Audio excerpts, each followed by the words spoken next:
everybody. It gives me my great pleasure to introduce tonight's speaker, Jeff Dunk, who is a local faculty member, who's been working in the Department of Environmental Science and Management now for 20 years.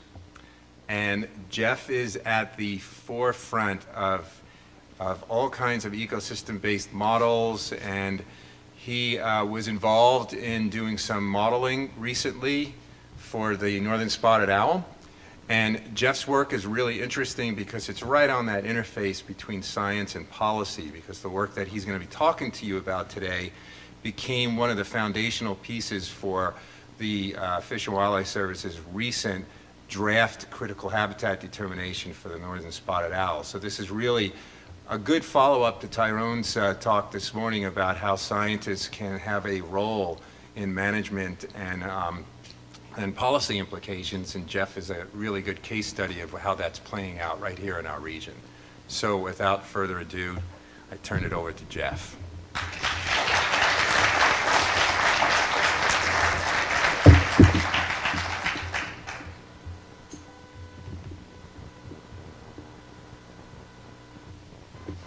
All right. Wow. Thanks for coming, everybody. I appreciate that. 6 o'clock on Saturday. More intellectual nourishment. That's awesome. All right. So I have been involved in this for quite some time, going on 3 years now. But I've been working with a large group of other folks as well, even more than are listed as co-authors here. There's 18 or 20 people that have had fairly significant contributions to this. So I just want to make sure folks know that. It's been a fascinating project to be a part of for me. Like Dominic said, at this sort of interface between science and policy, and it's been a great learning experience, just really stimulating. So here we go. I didn't think that the title was that catchy, but you're all here, so that's great. Or the abstract, as some of my students have said. It's a pretty long title.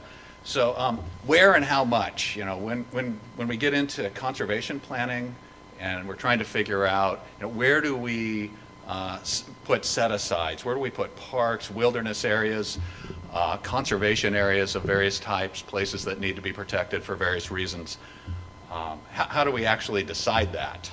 And there's a whole process to it. There could be an ad hoc process where we could bring out a bunch of maps and all of us could sit there with Sharpies, start drawing lines on our favorite places or places that we think are really important, untouched places, whatever the criteria might be. We might, according to the conservation planning literature, we would look at what are our goals? What are we trying to accomplish? Are we trying to represent all of biodiversity or the vast majority of it? Viable populations of rare species?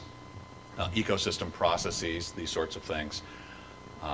We would then ask, to what extent do current reserve networks take care of those things? To what extent do wilderness areas, national parks, state parks, these sorts of places, late successional reserves for the Forest Service and BLM already take care of these things? And our goal here was to try to figure out where on the landscape we could put critical habitat networks for the northern spotted owl. Something, if you've been around for a while, or even if you haven't, it's been the subject of an awful lot of research. So we're very lucky. We're kind of an embarrassment of riches of data on a species that is very unusual. So we use information like habitat use, habitat selection. Habitat use is just where organisms are. Habitat selection looks at where they are relative to the abundance of that type of habitat in the landscape. Do they disproportionately select some places and away from others? Ideally, we would have information on the effects of selecting particular habitat on survival and reproduction, that is, on fitness of the organisms. And we're also constrained in the real world by law, by policy, by land ownership, economics, and other considerations. So this isn't just on a computer you can ask any question you want and you can do anything. When it gets applied, other factors come into consideration. There's uncertainty even with this embarrassment of riches of data. There's still uncertainty. We don't know everything there's a lot of variability out there. So where does the data come from? Is it a snapshot from a small period of time, from a small geographic area, or is it representative of the entire range of the organism or organisms of interest? How do we account for the potential and likely effects of climate change in the near and short term? How do we account for the increasing effects of barred owls, who I'll introduce in a few minutes, in the future? How do we account for potential effects of catastrophic stand replacing fire and those sorts of things? So I'll hit on some of those in the next little bit. So a very brief background of the spotted owl. It was in the news. There were the timber wars. I don't know that we're done with them, but if you were around in the late 80s and early 90s, you know, you'd have boards of supervisors with chainsaws and leading parades and other folks. I mean, it was a pretty contentious. Not that we're all holding hands now. But the owl was listed under the Endangered Species Act as a threatened species in 1990, so it was given some federal protection then. In 1992, the Fish and Wildlife Service designated critical habitat, around 6 million acres of land for the owl. So that's one thing that you'll recognize is critical habitat isn't a fixed thing that just once it's done for good. It's not like a national park's boundary that is fixed. It can be a dynamic thing. It can be expanded or decreased even, and it happens. In 1994, the Northwest Forest Plan was created to sort of try to call a truce to the timber wars. The Clinton administration came in, environmentalists, scientists, the industry got together, and the Northwest Forest Plan was born as an ecosystem management plan to try to take care of the spotted owl and a whole host of other species, hundreds of all of the other species. In 2008, a recovery plan was published for the northern spotted owl. No recovery plan had been published up to this point, even though the owl was listed in 1990. A draft plan was developed under the first Bush administration, George H.W. Bush, that is. But the Northwest Forest Plan became the de facto recovery plan without an actual recovery plan. 2008, a recovery plan was published, and critical habitat was designated. It was about 5.5 million acres of critical habitat. That plan was immediately, and that critical habitat designation were almost immediately challenged in court. The Obama administration came in and decided not to fight that court challenge and said, we'll do a different one. Okay. In 2011, a different one came out. The recovery plan came out, and it's online if you're interested in reading it. And in 2012, just in March of 2012, what's called a proposed rule, as Dominic mentioned, for critical habitat came out. So the federal process for this sort of thing is to publish a proposed rule, take public comment, respond to public comment, and then come forward with a final rule. So here's what we're telling you we're thinking about doing. What do you think? We're listening to what you're thinking, and here's what we've decided based on that. That's likely to come out in November sometime. There's a court-ordered deadline for November 15th, so I'm guessing by November 15th. So why was the owl listed, and what has changed since that initial listing in 1990? Well, habitat. Habitat loss was the primary reason that the northern spotted owl was listed. It's largely, or it's affiliated with and primarily it does better in older forests and areas with older forest conditions. And those were disappearing and had disappeared fairly rapidly, especially after World War II and through the 1980s. An emphasis on harvesting on public lands reduced an awful lot of their habitat. And their populations were declining. It wasn't just we saw habitat disappearing. There was pretty good evidence that populations throughout the range were declining significantly. Habitat's still an issue. That's the one thing with habitat, especially when we're talking about coniferous forest. You can go one way really fast. That is, you can reduce its extent really quickly, but you have to wait an awful long time for it to come back, right? We can eradicate a lot of habitat in a decade, but if you just wait another decade, it's still not there. Okay, so even if you arrest the decline, the expectation of a response by organisms who need that is shouldn't have been made because it takes a while for habitat to grow back. In contrast, for things like bald eagles and peregrine falcons, we just stopped putting DDT out. Habitat was there. They came back when the poison started to dissipate. So, the barred owl has emerged as a significant issue in the last, we knew about it 15 years ago, but in the last 10 years, it's really become a significant thing. And I'm going to show a graphic here from a paper that was just published in the journal Ecology. And here we go. So in the upper left is it's a study area in the Oregon Coast Range. The black spots are areas where they detected barred owls, and this is 1990, this is 2010. This study it's one of the demographic study areas. There's about 11 of them throughout the owls range, the northern spotted owls range, and it just gives you kind of a time series of how the barred owl has come into and expanded its range. It started north in northern Washington and has sort of moved into Oregon and now Northern California. Barred owls are in the same genus as spotted owls. They're competitively dominant. They're a little bit bigger. They're not as focused or specific in their food habits. They eat a wider variety of things, and they just basically are out-competing spotted owls. There's probably a little bit of direct mortality, but in some cases, and Lowell Diller, who works around here with Green Diamond, and others have done some fairly simple removals, only to find that the spotted owls come right back when the barred owls are removed. But the barred owls sometimes are going in and just taking up the exact same nest sites that the spotted owls had. It's not just a similar place, sometimes it's the exact same place. Okay. So that's a new thing. It's a new stressor that's been brought into the system since the owl is listed. So here's a subset of the guiding principles we used for designating critical habitat. I shouldn't say that. For looking at what we looked at, I had nothing to do with designating it, actually. That's a policy decision, and I'm not a politician.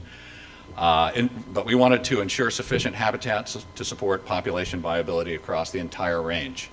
It's possible that you could have a viable population in Northern California and Southern Oregon. That wasn't what they were after. It was throughout the entire range of the species. How big is the entire range? It's about 50 million acres, 20 million hectares. Habitat will be sufficient to ensure a low risk of extinction in each recovery unit. So there's a whole series of recovery units throughout the range. We don't want extinction in any of them, or a low likelihood of extinction. We certainly don't want it. We want to conserve and enhance connectivity within and among recovery units. There's one region up in the Olympic Peninsula that is very isolated, and all of our work shows that, but also so does all of the empirical work, all the work on the ground. Ensure sufficient spatial redundancy in critical habitat within each recovery unit.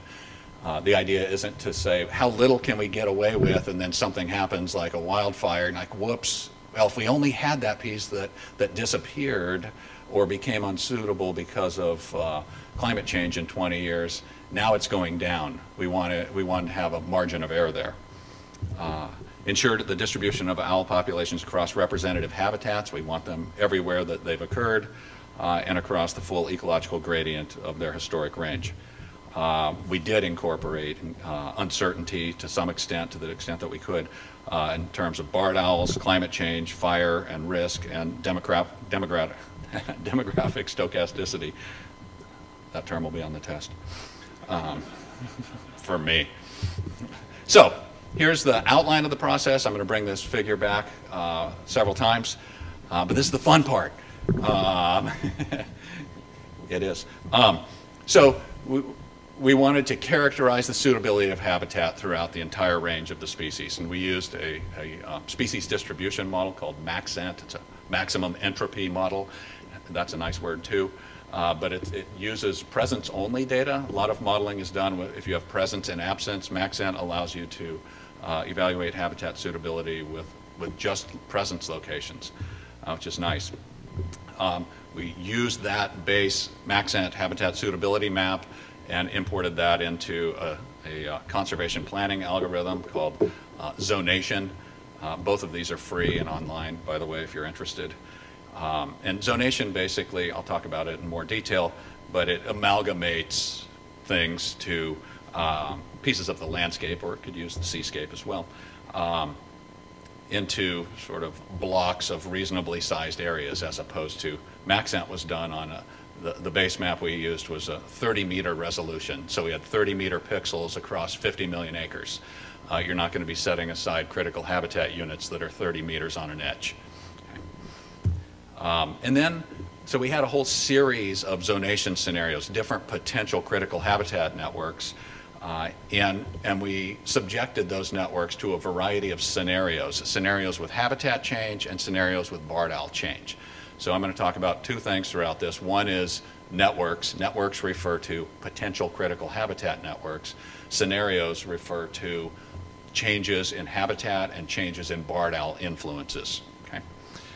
And then we ran those through the fancy name HEXIM, our individual-based spatially explicit population model, and looked at what the outcome for the owls was of a particular network by scenario. Okay? And we iteratively went through a whole bunch of this, and I'll talk about that. Not everyone. You're welcome. And then, you know, we started talking to policymakers.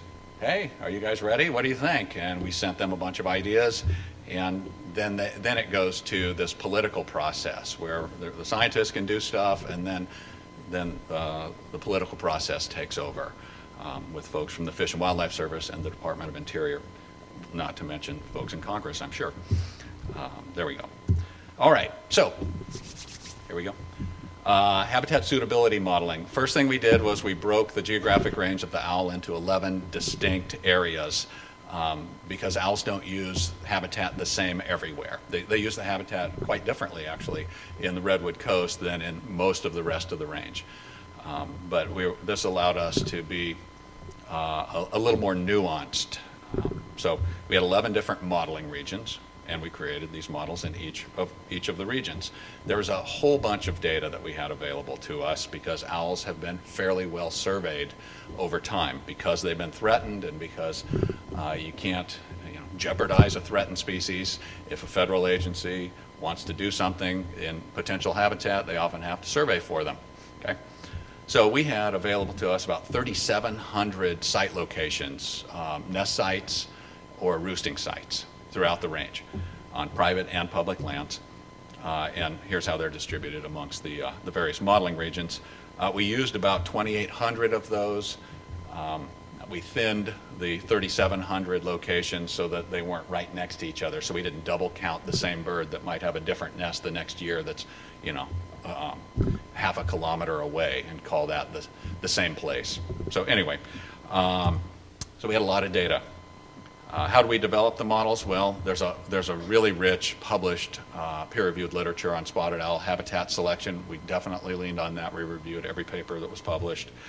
We went around to experts, biologists who work for tribes, private companies, or federal or state governments throughout the range. We went out and chatted with them and asked what was going on in their area. And we had a fair amount of experience as well, our team did. So we developed a whole series of models, potential models for each of the 11 modeling regions. And in the end, we applied the best model to the landscape and then knitted them all together. They were developed at a 200 hectare scale. So the data occur at a 30-meter pixel, but we went out 800 meters from that and said, what's the condition of the landscape around that point? And there's a lot of evidence that owls select nest sites at that scale. So we used a 200 hectare scale, not just what's the condition of that 30-meter pixel, what's its condition and everything else around it. We use biotic information from some remotely sensed data that are called the Generalized Nearest Neighbor. They're from Janet Oman and her colleagues at the PNW Research Lab in Corvallis, and a whole series of abiotic variables. So if you're into GIS, you'd like this. So we built the models and we evaluated them using something called the area under the receiver operating characteristic curve. So a lot of neat words to throw around at dinner after this. And that's really an evaluation metric that looks at the ability of the model to discriminate between areas where the owls exist, where they selected, and the background random locations in the environment. And gain is another metric, and it looks at the average difference between where the owls were and the random points in the landscape. Interestingly, not interestingly maybe, but it is interesting, and importantly, we built the models with 1996 data because first we had the GNN data from 1996, but secondly, the barred owl's influence throughout the spotted owl's range was much more reduced in 1996 than it was more recently. So we built the models before the barred owls became a huge impact, when they were a moderate impact, and then applied those models to more current time, 2006. That was the bookend period where we had the GNN data. So modeling is fun, but you can fall in love with what you create, right? You have to, how good is it? You're always going to come up with something. So we do something called cross-validation, where you take subsets of the data out, create the model without those subsets, recalibrate the model, and then classify the withheld data. We withheld 25%, recalibrated the model with 75%, classified the withheld 25%, did that 10 times within each modeling region. And it gives you an idea of how robust the model is. Is it just a house of cards that if you perturb that data set at all, it just falls apart? Or is it fairly robust to perturbations in that developmental data? Which is what you want. You want a robust model that has usefulness not just for the data that it went into developing it, but you want to apply it to novel circumstances. Okay. For some regions, we had independent data as well. Independent data is like the gold standard in science, right? Develop a model with one set of data and apply it to another, and if it works there or works in several other independent data sets, we love that. So, like I said, it's an evaluation of how robust the models are. And I'll talk about this, but there's a bunch of acronyms, but I won't be testing you guys, don't worry. So, the distribution of relative habitat suitability. Here, this is the state of Washington. These bluer and magenta colors are high suitability areas. The brown is kind of low, moderate, and white is poor. Okay? So you can see in the state of Washington, not chock full of high quality spotted owl habitat, somewhat rare, according to our model. State of Oregon, Western Cascades is pretty nice. The Willamette Valley, not a lot there. We're not too surprised by that. And there's a little bit in the Oregon Coast Range, and then here's California. California actually, it turns out, has more high suitability owl habitat than either Oregon or Washington. And then here's the entire range put together. Okay. So this was the base information that we fed into our conservation planning algorithm. And just some of the quick results here. The AUCs, these values, you can read. The maximum potential value is 1. Okay, a value of 0.879 means that 87.9% of the time, if you took a random sample of an owl location, we had hundreds of them, and a random location, the owl location would have a higher suitability value, 87.9% of the time. So this is the discrimination metric. Good discrimination, basically across the board, which is wonderful. That's what we wanted. And here's just a histogram showing you the distribution of habitat suitability in various classes. I put them into 7 different classes here.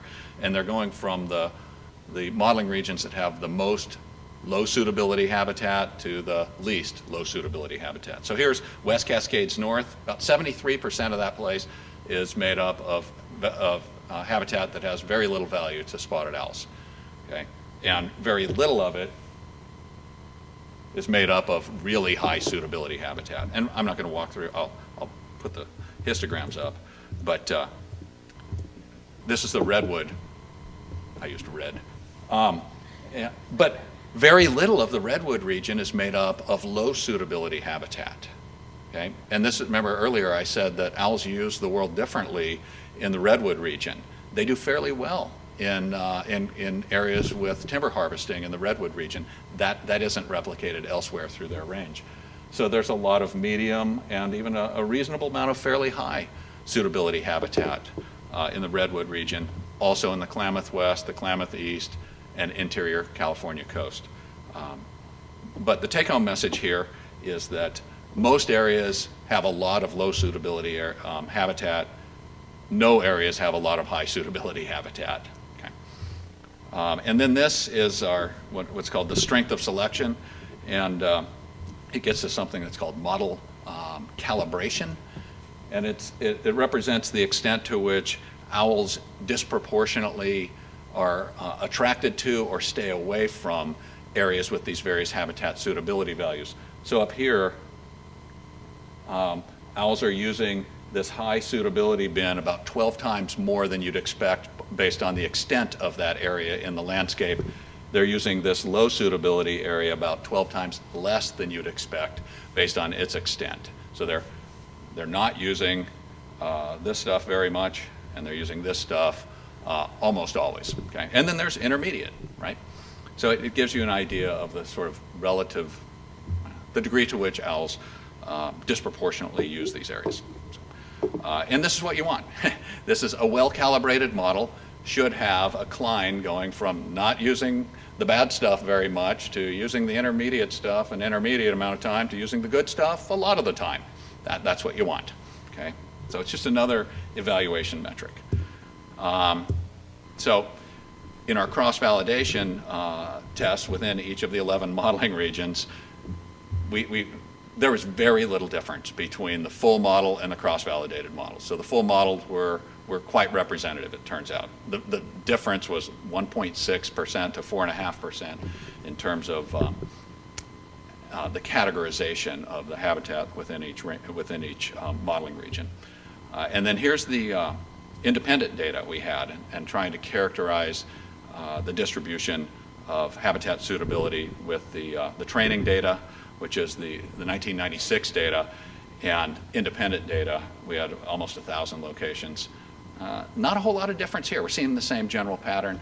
This gives us a little more security that both cross-validated and independent data are telling us the same thing. Good. We like that. And thus, I'll continue.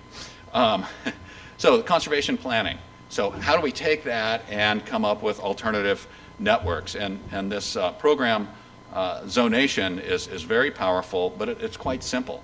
It's made for looking at multi-species data. So you could, Carlos Carroll and I and a guy named Ate Molanan, who developed this software, did this for 130 different species simultaneously, and looking at where would be an optimal place to put reserves for those 130 species over a few different climate change scenarios.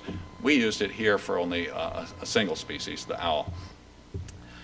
In Zonation, what it does is it basically, like I said earlier, it amalgamates areas into conservation-sized units. That's not its real intention, but it does, and I'll show you how it does that. But for each species you're looking at, only one for us, you tell it how big is the species home range and how easily can the organism get around. So an owl can get around the landscape quite easily compared to a mollusk or a salamander, right? So, if I'm on a piece of habitat on this platform and I'm a salamander, something in the other room, it may as well be on another continent. I just can't get there. There's nothing between me and it, and forget it. If I'm an owl, it's nothing. I'm going to be there in a second. I'm there. It's connected. Okay. So it's that sort of thing where you look at the organism's vigility, its ability to get around the landscape, and how big of its home range is. Okay. You can prioritize lands. You can tell it, we have to put in all of the federal reserve lands first, or you can't consider private lands, or you can consider everything, but first put in only public lands, and then if you can't meet your goals, then we'll start adding other lands. You can consider cost. If you were a nonprofit and looking at, acquiring lands, you might say, boy, I'm not going to pay, $50,000 an acre for some of this stuff. It's off the table to begin with compared to stuff that's $800 an acre, something like that. So it allows for these sorts of things to be put in up front if you want. So sort of a little bit more economic and political realism can be built in. And here's just a transition from the left side is the Maxent surface for a piece of our study area, and the right side is just starting to put things together with zonation, right? These are blocks that you might be able to, yes, that place, you know, it could be critical habitat as opposed to a whole bunch of little 30-meter pixels. So good habitat that's isolated is going to rank of lower in zonation than that same high quality habitat, good habitat, that's next to a bunch of other good habitat. So, and I'm putting up two circles here. You can see that blue piece right there, and it's right there too. There's all this other bluish purple stuff that gets, that zonation selects, and it selects a whole bunch over here too. But this isolated piece, it doesn't. It has the same habitat suitability as a lot of places that were, but it's too isolated, and so it wasn't selected by zonation in this iteration of it. So anyway, so we can go through, and zonation gives you something called the habitat value. It goes through and it'll rank every single pixel, every single 30-meter pixel in 50 million acres. It's a lot. Okay, so it'll rank every one, and it starts by including everything and sequentially removing the lowest suitability, and then the next lowest suitability, then the next lowest, until the last thing, you know, so it starts up here, and the last one that it removes is the highest suitability pixel, the highest ranking pixel. So this curve shows, you know, the proportion of the total landscape, the proportion of 50 million acres or so, and the proportion of habitat value. And luckily, it's, and hopefully you'll understand why, it's not a straight line, right? You can start shedding a lot of area without losing a proportional amount of habitat value. Sorry. So we can go from here to here, let's say right there, what do we got? We're at 60% of that 50 million acres, and you still got 90% of the habitat value. You've lost 30% of the area, but only 10% of the value. Okay, that's kind of nice. All right. This is a depiction if there's no restriction on what's included. Public, private, tribal, doesn't matter, everything's fair game. This is a depiction of if the decision was, it's only federal, nothing else, we can't use anything else. And if we used all the federal land, it's just under half of the landscape, and it's got about 62% of the total habitat value. If we only use the existing reserves on federal lands, it's about 30% of the landscape, and we get about 39% of the habitat value. Okay? So we could have told zonation these things to begin with, but I'm just trying to explain how it works with any criteria that you might give it, like can't use or must use. Okay. So, in our phase one, we did 3 phases. We're in the middle of phase 4. We used the Northwest Forest Plan, the existing reserve network, and 6 zonation scenarios. And we called them zonation 30, 50, and 70. 30, 50, and 70% of the habitat value. We did that with a priority on public lands. Get that 30, 50, or 70% of value on public lands if you can. If you can't, then you can go onto private lands. And the other was 30 and 50 and 70% of habitat value on any lands. Okay, there's no restriction.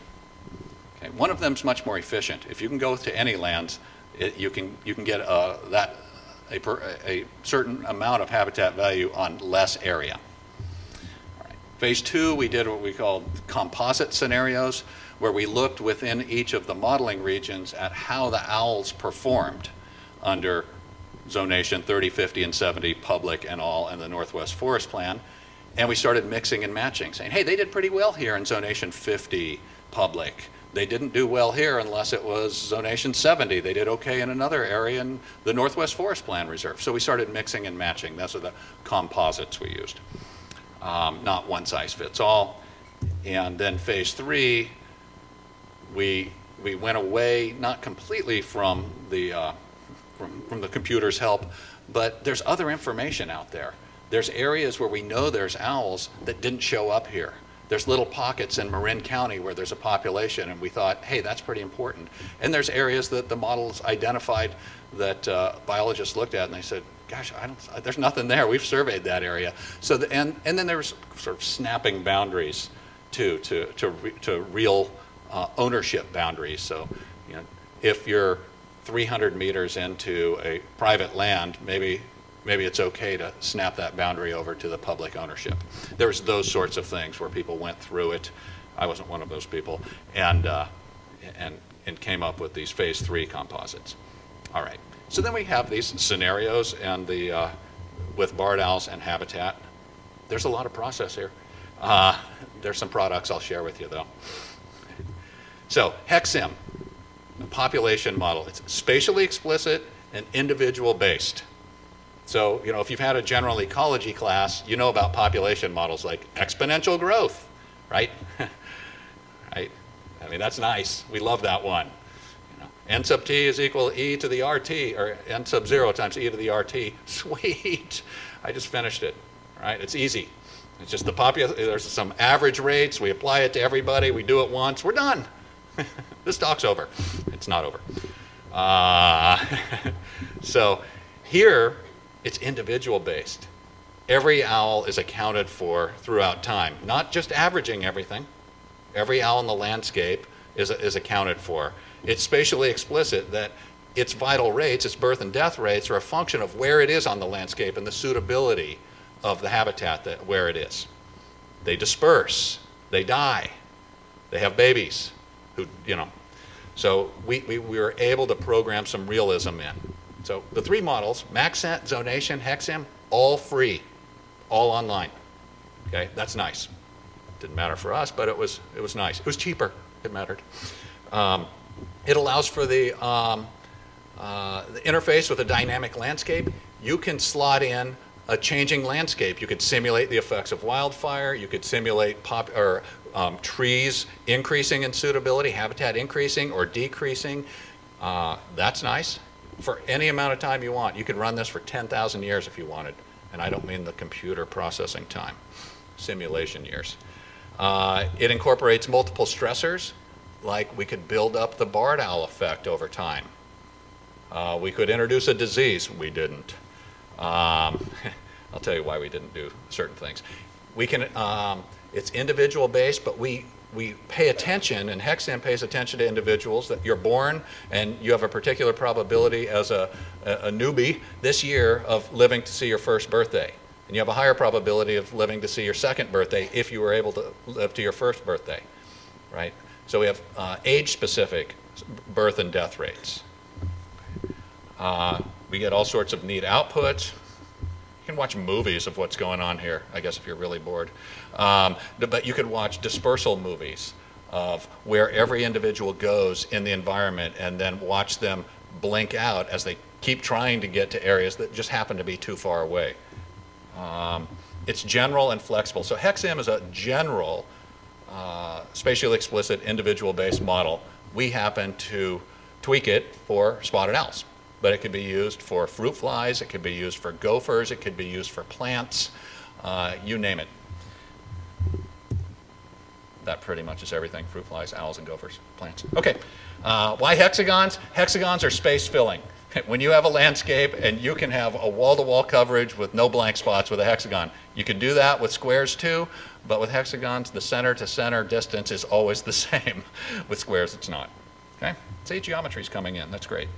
So we use this HEC-SIM to ask, what's the relative impact on spotted owl populations if barred owl encounter rates increase or decrease over time?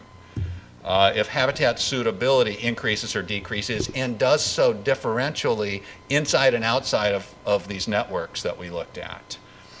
So I mean, one of the reasons why you protect areas is to, well, protect them from the forces that threaten them, right?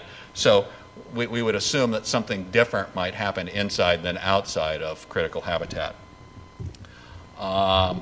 What's the effect of designating critical habitat in a particular spatial arrangement? A whole bunch of little places, a few big places, stacked towards the south end, the middle part, or the north end of the range, those sorts of things. And it allows us a consistent way, even if there's errors in this, and there certainly are. It's a model. It's a depiction of, not a complete representation of reality, right? But it allowed us a formal way to compare alternative networks and scenarios and rank their effectiveness, their simulated effectiveness. I realize that. So building realism, we took advantage of this tremendous amount of data. A few of you know about spotted owls. I see Rob back there. But there's been studies on spotted owls in some areas for 20 and 25 years, every single year in multiple places from Oregon, Washington, and California. So it's a huge demographic data set on birth and death rates over time. It's incredible. For most species that most of us work on, you're like, oh, there's 12 locations where it exists. You're like, okay, that's the best I have. Here, birth and death rates over 25 years, nice. We have good information on birth rates by age class. We have good information on death rates or survival rates, dispersal distances, home range sizes that vary from north to south by a factor of 3 or 4 times bigger, 5 times bigger sometimes in northern Washington than here on the coast in California. We accounted for all of that in our model. The influence of barn owls varies significantly. That first shot that I showed you on the Oregon Coast Range, the probability of a spotted owl that is nesting, encountering a barn owl there is 0.7, 70% chance. Here in the Redwood Zone, at least of a couple of years ago, when the data were evaluated, it was about 0.2. Okay? That's a lot of variation from a 20% chance to a 70% chance, and it's variable throughout the range. And we accounted for that. So here's the simplistic version of HexSim. We created this hexagonal network. We overlaid it with our relative habitat suitability map, and we just threw out 10,000 owls, way more than the landscape can handle. But we wanted to fill up the suitable habitat soon, rather than have the Adam and Eve owl take 4,000 years to fill up the simulated landscape. We didn't call them the Adam and Eve owl, but it's going to be on TV now. Anyway, the owls have stopping rules. We used empirical information to tell the simulated birds where to stop. What suitability does that habitat have to be before you can put a nest on it? And we used our 4,000 animals to tell us what those rules should be, and how big their territory should be. So each individual stopped at a particular place and started building a territory, had a discrete, it built a home range. The territories they had were about 240 hectares in our model, but the home ranges varied dramatically across the range. If an owl settled, there was a determination of whether or not there was a barred owl there, and that probability was a function of the empirical estimates, somewhere between around 0.2 and 0.7, depending on where you were. Survival was determined. Are you going to live to be a year older or not? Reproduction happens. Are you going to have a baby? If so, how many? It's a probabilistic event. If you had a baby, that baby's going to disperse.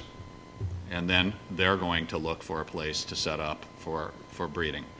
And then we can insert different barred owl changes. We could simulate a reducing barred owls, increasing barred owls, holding them steady. So we can insert those whenever we want. We can insert habitat changes as well. And then those will influence the stopping rules. So this allowed for competition. Birds could share part of their home ranges, but not their territories. And then if that happened, they would split the resource value from those home ranges. And we would run the model for 250 or 350 time steps. That's the language we use, because it's simulated years, and we don't want people to come away thinking, oh, here's what's going to happen 250 years. We don't think that at all. Okay, we did not try to, what's called hindcast and represent all of the changes that have happened on the landscape in the last 200 years. We just started it with the current landscape and then put changes into the future, but we don't think that what we get in 250 years means 250 years from now. That's just an important point. And then we evaluated the output, which we're about to do. Here's really what we did. Just kidding, that was that crazy Pentagon slide for Afghanistan or something.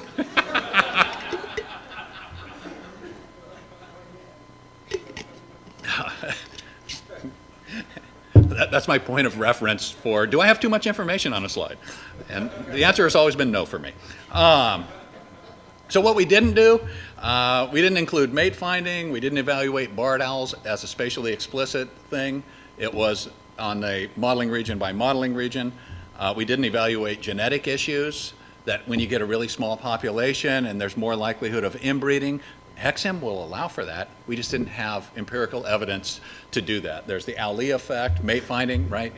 If there's, you know, two individuals in 1 million acres, a male and a female, there's a very low likelihood of them finding each other.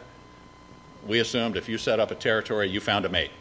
Okay, so there's some, you know, those are some of our assumptions. Prey, we didn't evaluate them. And here's what we like to say. We attempted to utilize the best information and stick with what we knew well, and generally only if we had reasonable estimates throughout a large portion of the owl's range. So complex to the point that it was valid to be complex. But if we couldn't lean on data, we didn't. We didn't use it. So some data, some results. Does HEXIM give us some decent results? So here's these white bars are density estimates from the ground, from a bunch of these demographic study areas, right? How many animals they found, mean of the 3 highest years over 15 to 25 years that they've been surveying. Here's what HEXIM estimated would be on those same places after time step 50 with barred owls. So this one we're not that happy with, this one we're not that happy with, but overall, yeah, we're pretty happy. These, you know, we're not expecting perfection, a depiction of, not an exact representation of the world. So dispersal, this is an interesting one too. So here on the dark line is Eric Forsman published a bunch of dispersal stuff from 370 or so female owls, and this is how they dispersed over various distances. And this is 850,000 simulated owls dispersing. Pretty close to, nothing crazy going on there. So these are sort of things, you know, sort of checks for how is this thing doing? Again, it's always going to give you an answer and you can fall in love with it, but how real is that? Okay. So we're feeling pretty good about this being a reasonable representation. So here's the scenarios we looked at. We isolated the reserves, so that, or the networks. So we kept their habitat suitability and we reduced it everywhere that wasn't in critical habitat to a suitability value that wouldn't allow for owls to breed, for nesting. They could use that area, it would contribute to a home range, but they couldn't nest there. So this was complete reliance on a reserve, basically, for nesting. HAB2 was kind of like HAB1, except we kept high suitability habitat that wasn't included in the network on public lands. HAB3 was we kept it on public and non-public lands. We have something called the optimistic scenario, where there's very few changes in habitat suitability over time, and a pessimistic one, which is basically HAB1. And these are the ones that decisions were made off of. The first 3 were sort of these course level evaluations, and I'm going to share some of those with you in a minute. The barred owl scenarios we looked at, one that's completely unrealistic, no barred owls in the landscape. But it's a nice point of reference for the potential of what spotted owls could do with the habitat that's on the landscape. It just seems extraordinarily unlikely. If you're a betting person, don't bet on that one. Barred owls held constant at their currently held encounter probabilities, held constant at an encounter probability of 0.25, which is a pretty big reduction in most areas, or held constant at an encounter probability of 0.5. The 2 highest current encounter probabilities throughout the range are 0.71 and 0.505. So those are high. The others are 0.3, 0.2s. And then we put a ceiling. This is the last thing we did. We put a ceiling on barred owl encounter probabilities, and I'll share some reasons why. But after we did our initial evaluations, if you had a barred owl encounter probability at 0.5, habitat didn't matter. The barred owl effect was overwhelming. Okay, so we had to make an assumption here, or in the simulation, that some management would happen to hold barred owl populations lower than they are now, and hold them steady-ish at that lower level. Okay. All right. So if you're interested in numbers, we looked initially in phase 1 at 7 different networks under 3 habitat change scenarios, 4 BART-L scenarios. That's 84 network by scenarios. In phases 2 and 3, we looked at 8 different networks, only with optimistic and pessimistic, and with our ceiling BART-L scenario. Okay, and we ran those. We had 100 replicates there. We included environmental stochasticity. Phase 4, I have questions there because we're in the middle of that right now. All right, so what did we look at? The number of years the population was stable or increasing. First year it was stable. Percent of the population change over time. Pseudo-extinction thresholds, just sort of worry levels that, hey, if it gets below here, it could be in trouble, like from genetic issues, the Alley effect. And what proportion of the simulations did the population go extinct, both modeling region-wide and range-wide. After that core scale stuff, we looked at very similar things, but total population size on the last time step, percent of simulations that met some pseudo-extinction thresholds in modeling regions and range-wide, and total extinction likelihood. So just to give you an idea of how big of an areas we're talking about, over here, the Northwest Forest Plan, 6.65 million hectares, so 16 million acres or so. And I just showed some of these big ones here. So Z30 all is 3 million hectares. If you're not into hectares, it's 2.47 acres per hectare. 10 million, that's 25 million acres for Z70 pub. And then this was the one, I circled this because Comp7 was the one that went to the proposed rule in late March for getting public comment. And that's about, it's not about, it's 13.9 million acres.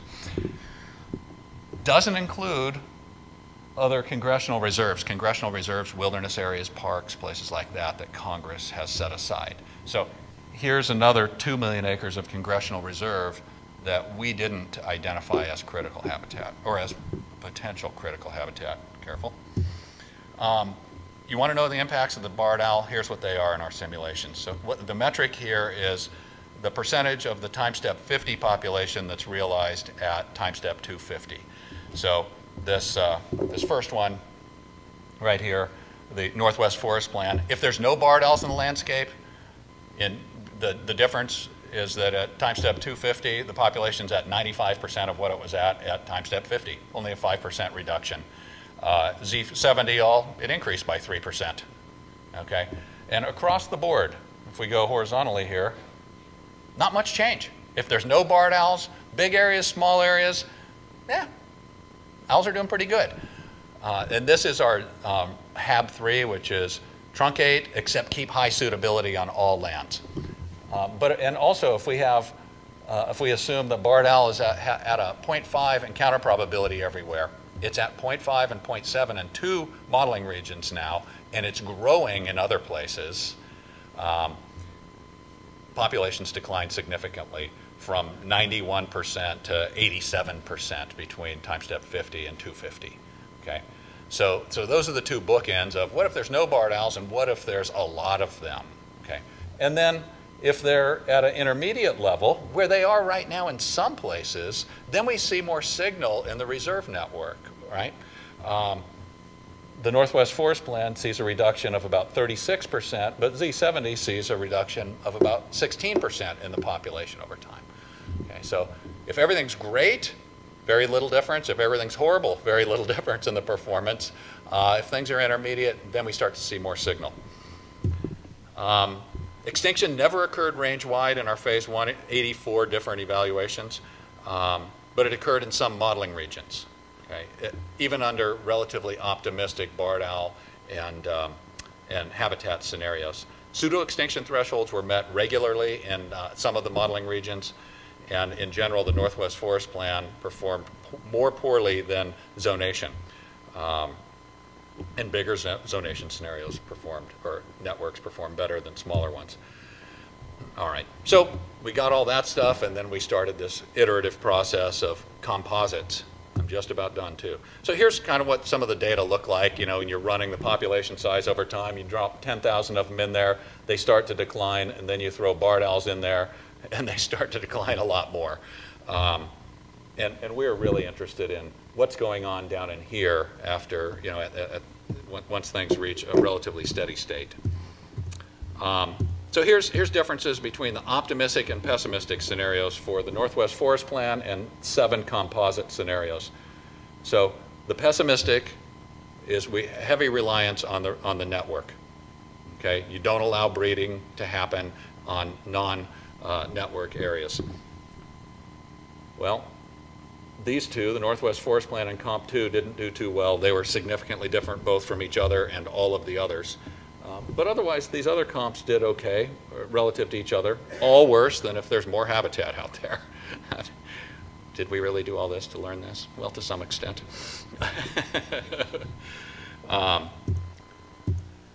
Some of the modeling regions, they're in tough shape. They're in tough shape because of barred owls, and there's just not a lot of habitat there. So the West Cascades North, West Cascades Central, and the North Coast Olympics performed very poorly. Owls went extinct in 75 to 86% of the simulations there.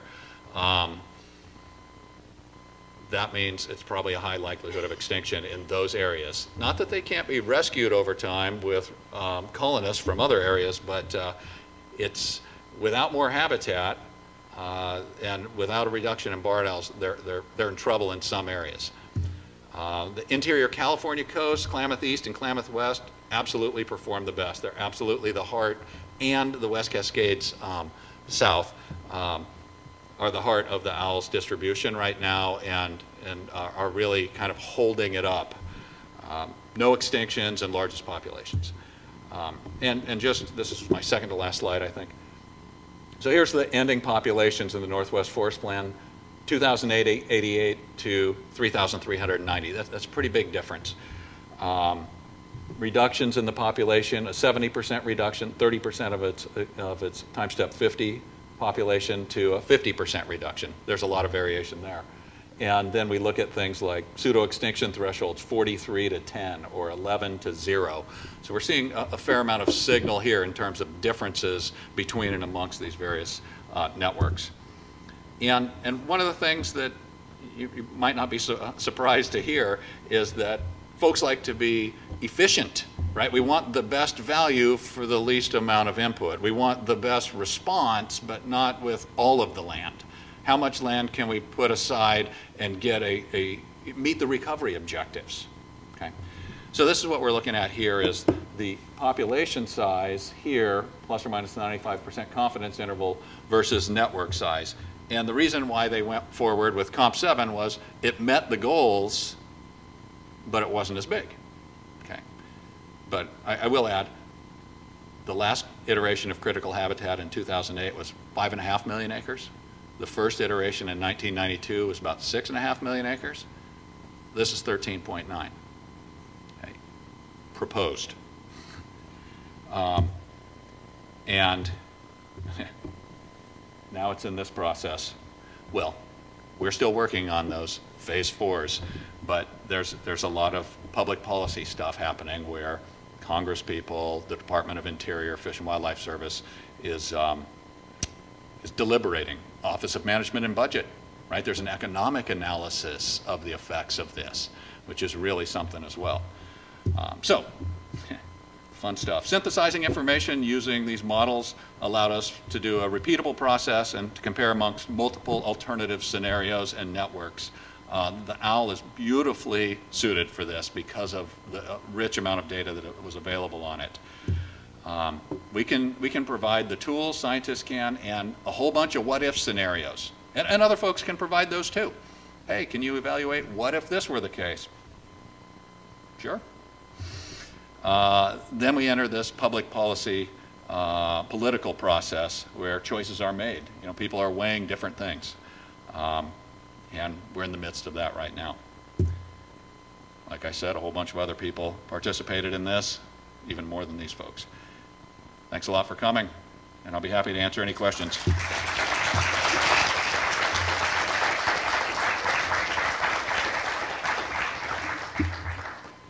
And if you do have questions, I've been asked to ask you to go to the microphone. Hey, Jeff, since I introduced you, now I get to ask you a question. Could you go back to the second to the last slide? Here? Keep going.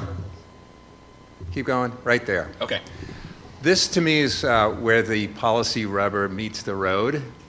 And first of all, thank you for the exceptional work. I mean, when we were on the recovery team, when I was on the recovery team 5 or 6 years ago, we were asking for this. So it's great that you've been able to pull it together. It's an exceptional product.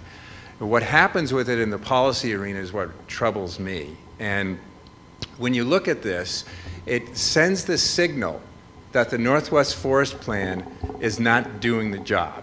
And so anytime you send that signal, it opens the floodgates for scaling back protection. And so you and I talked a little bit about this outside.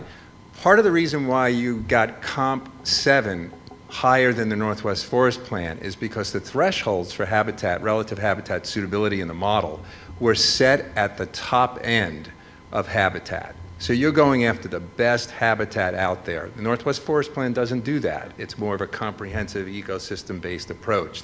If you actually set the thresholds at all suitable habitat instead of all maximum or habitat high quality, you might have gotten a different response. I bet you would have gotten a different response. The second thing that I want you to comment on is, as you were forecasting forward in time and looking at the extinction probabilities, what were you doing to the habitat in the model over time? Were you looking at harvest rates? And why is fire being treated as a loss? There's a meta-analysis that Monica Bond and a bunch of other folks are doing now on the 3 subspecies of owls. And it's showing that owls are resilient to fire, yet the Fish and Wildlife Service keeps treating fire as a threat. And so if you put fire into the model as a habitat loss, but the owls are showing up in burned landscapes, there's a problem in terms of whether the model is really predicting reality. So I wanted you to comment on those two. One is a policy implication, or actually both of them are, okay. And the second one is, a projection on habitat. Okay, you might have to remind me of those. So there were no real thresholds that we put in. Every pixel was available to enter. Okay, there wasn't, you don't get to enter this network unless you have a value of X. But the way that zonation works, it does end up, it starts by removing the worst. Okay, so that's, I think the reason why the Northwest Forest Plan doesn't appear to perform as well as what Comp 7 does is we absolutely high graded. Right? I mean, the Northwest Forest Plan first, it was an awesome piece of work. They didn't have these tools available, right? And it's multi-species. This is single species. So I think, and there's data, as you know. There's data that say that owls within the Northwest Forest Plan and public lands are doing way better than owls outside of it, right? They're declining they're still declining, but at a lower rate. So we didn't have a threshold that said only high suitability, but we did get most of the high suitability stuff. But there's a lot of intermediate and even some low suitability stuff that shows up in these networks. That's one thing. The fire. So we made no assumptions we made no assumptions, the service may, but in terms of our modeling, we made no assumptions about the effect of fire. We started with the current landscape. At time step 60, we introduced changes to our relative habitat suitability. So when we went to pessimistic, we did that in 20-year time periods. So we started at time step 60, and then again at 80, and then we held it constant. Okay, my personal opinion on fire is, if owls are doing the best in the Klamath West, interior California coast, and Klamath East, those are fire-prone landscapes. There's some resilience to fire, a lot of it, and certainly fire doesn't erase habitat most of the time, right? It's low intensity as opposed to stand replacing stuff. A lot of the area that was incorporated into these networks I'm sure was historically, all of it was probably historically had been burned multiple times through wildfires.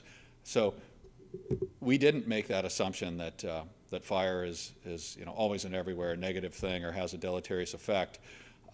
But some of the language in the proposed rule suggests that suggests that, and I think that in the final rule, I haven't read it. They haven't shared it with me yet. That may change to, they do want to reduce the likelihood of a stand replacing event in high suitability habitat. So hopefully I addressed both of those. Can I ask you a quick follow-up? Well, there's a big line there, but okay. Yeah. Okay. What do you think happens to Comp 7 if you subtract off 6 million acres, which is the current proposal now? In the draft rule, it says, we could exempt up to 6 million acres of private and state forest of high suitability habitat. What happens to that? Yeah. Not the policy guy, but I'll talk. So the question was, what would happen? In the proposed rule, there was potential for categorical exemptions. That is, if we have the right to exempt private land, we have the right to exempt tribal land, we have the right to exempt congressional reserves from critical habitat. That's the total of about 6 million acres that Dominic's mentioning. My understanding of it was, if they were going to do that, the rationale behind it would be because it was going to be used in a way consistent with the way critical habitat would be used, that exempting those wouldn't predispose a different land use, that it would be under they were assuming it would have the same land use. Exempting wilderness areas, well, wilderness areas aren't areas that we're worried about really in terms of losing habitat, or parks, private lands with HCPs, specific to owls, those sorts of things. That was the rationale for it. So, yeah, if we had a different assumption and said exempt those and then truncate their values to a lower thing, it would absolutely have an effect. Okay. Sounds Jenny? like he needs to buy you a really nice dinner so you guys can talk about this. Okay, anybody I else? actually had a really smart teacher once tell me that all models are useful, but none of them are accurate. So don't, take everything word for word. Anyhow, speaking of one of your graphs, I was actually curious about the dispersal distance that you had in the males and females, and No, I was just kind of unclear. They're all females, but Oh, they were all females that you were talking about there? Uh-huh. I guess I just really didn't get what that graph was and what you were trying to Okay. explain. If you could, yeah, thank you. okay. Well, I was trying to get to the point of how much should we believe the model, right? So we have model output, and then we have real information on how far owls have dispersed, and the dark bar, or the dark line, is from hundreds, almost 400 female owls that have dispersed throughout Oregon mostly, and then the hatched line is dispersal distances from simulated owls in HEXM only, and I was trying to make the point that, yeah, maybe if you were wearing swim goggles, you'd go, those are pretty close, or close enough to not have us go, that seems really unrealistic. We have birds, for instance, we didn't, but if we had birds that were dispersing 500 kilometers and no one had ever found that, we didn't have that sort of thing happen. So that's what I was trying to get at, is just try to calibrating the model with the real world. Okay. Hi, I'm concerned with the limitations that you put on the barred owl encounters and how that affected your scenarios. The data you used was from 2006, is that concerned? Well, no, the data for the barred owls was up to 2008. It was the recent Forsman et al. Meta-analysis, but it came out in 2011, but the data ended in 2008. Right. And in the past 3 to 5 years, there's places here in Northern California that have barred owl populations that have gone up exponentially. Yep. And places where now the encounter probability probably is above 0.5 and up to 0.7. And how does that affect the plan the way it is written now? Yeah, good question, and we've heard that from a whole bunch of the demographic study area folks and other biologists from parks and forests and industry. It doesn't affect anything that we've done other than the difference between the ceiling that we put on and the current reality, right? So we said, oh, we're going to put a ceiling on, basically we didn't allow barred owl encounter rates to exceed 0.375 because the original phase 1 work showed anything above that, there's a high probability of extinction in that region. So the language in the proposed rule was habitat is necessary, but alone not sufficient without doing something with the barred owl. So that's critical habitat is simply identifying those areas on the landscape that are critical, but it doesn't mean that area alone and just designating it takes care of things, especially when there's another stressor like the barred owl, or I don't know, if there is pesticides or a poison. Yes, they need their habitat, but we also need to stop that other thing that's driving the population down. So for a loaded question, if all of your models went to extinction at higher levels, wouldn't that state that perhaps this spotted owl should be now listed as endangered rather than threatened? In your opinion. In my opinion. Thank you. Maybe. That's a policy question, and those, as I'm sure you know, what's the threshold for endangered? Likely to go extinct. And the threshold for threatened is likely to become endangered throughout all or significant portion of its range. Not quantitative criteria, but given barred owls, and I heard a rumor that there was a petition to reevaluate the owl's current status as threatened, and that petition, I believe, said, and it should be endangered, not it should be unlisted. So I think that's on the table now. Somebody who's closer to it than me just answered that. Oh, yeah. Okay. Andrew?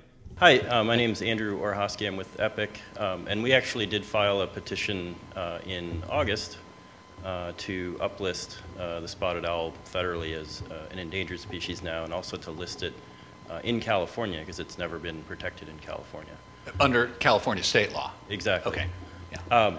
The question I had, though, for you, and I have to say this is an incredible amount of work, and I'm looking forward to learning more about it. But under the critical habitat evaluation, the statute requires that you look at both occupied habitat as well as unoccupied habitat. And just so that I'm clear, the model that you looked at was primarily based on habitats that were currently occupied, correct? Because there's large gaps, for example, in southwestern Washington and the Coast Range of Oregon, which likely had a significant amount of suitable habitat at one time, but doesn't now and hasn't for a while. Okay, so our results, the habitat suitability modeling was based on data from occupancy, from nesting and roosting sites, but it also gave a suitability value to every single place on the landscape. So places that had very similar characteristics to nesting and roosting sites were identified at potentially very high suitability. But I believe, and you probably have more expertise on this than me, but I believe that the policy says, for critical habitat, says that it's habitat that was occupied at the time of listing or something like that. So I think they're trying to get away from, and I don't know this, but if you're doing something for grizzly bears, you're like lower 48, right? That was their historic range. But at the time of listing in the 1970s, they occurred in Montana and Wyoming. So we're not looking at the entire lower 48. But for us, it wasn't just looking at current occupancy, but Comp 7, by the way, incorporated about 85% of all known locations of the owl. So, locations from 1996 to current. Yeah. Well, yeah, I mean, not necessarily. Certainly we wouldn't have if it was harvested in the 60s or something like that. Sure. And we did not look at potential, like what happens if you grow habitat. And that could be done. It becomes much more complex for reasons that we can talk about later, maybe. Yeah. Great presentation, by the way. Thanks, Joel. I'm I'm just wondering, how is climate change incorporated into your model? Okay, climate change was not directly incorporated. But when I did mention climate change, right, that we wanted it to be resilient to those effects. And so we tried to guard against having, this is the edge of the cliff, just that amount of habitat, and if anything happens, the population goes extinct. But if you're just on this side of it, it doesn't. So that's where the spatial redundancy in habitat, well distributed throughout its range, and all of that were attempts to try to moderate against things that we could look at in some way, but it becomes a little bit more complex. Just like if we were to try to model tree growth over time, it's because we're using things like mean tree diameter and canopy cover, What's that? So, yeah, you could consider it like somewhat spatial buffers, yeah. It could be done, but this was fairly complex as it was.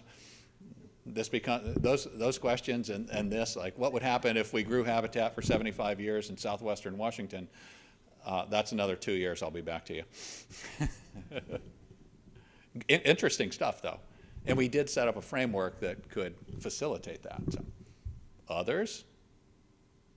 Had enough? All right. Thanks for coming.